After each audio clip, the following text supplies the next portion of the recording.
Website assumes Mac users have more money.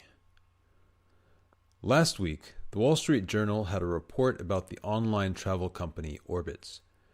The newspaper said Orbitz shows Mac users higher-priced travel choices at the top of search results than users of Windows.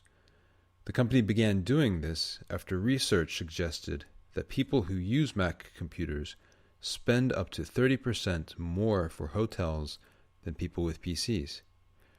Cameron Uil is chief executive of a digital media and technology company called Adgent. He's also a former employee at Orbitz. He says, "This kind of marketing is just another example of how the internet is influencing the way companies target consumers. Mac users tend to be more affluent than PC users, so why not target them with the messages that are going to resonate with them," said Uil. This kind of price discrimination is also known as dynamic pricing, but Uil says it is a very common marketing tool, especially in the travel industry. Next time you're on a flight, ask the person next to you what they paid for their ticket, and I guarantee it is not the same. If you're traveling in a certain period of time, or you're a business traveler, or you bought your ticket last minute, you will always get charged more, said Uil. Companies have always gathered information about their customers, but now they have a lot more ways to do it. Eric Martin is a partner at Boost Partners, a managing consultant company. He says the internet has increased the amount of data that companies can collect.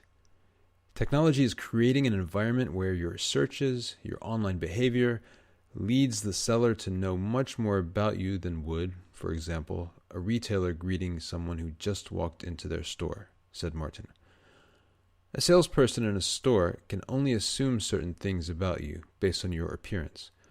Online sellers, however, have far more information to work with.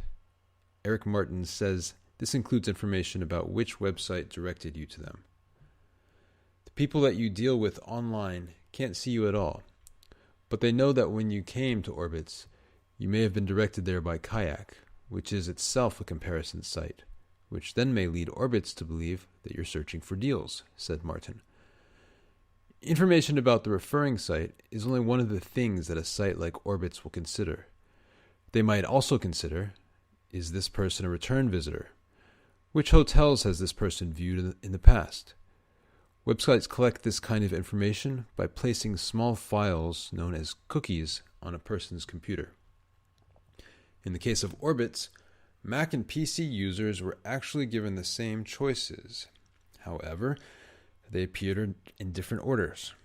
For Mac users, the higher-priced hotels showed up higher in the search results. Orbitz says 90% of its users book a hotel that appears on the first page, and mostly in the top 5 listings.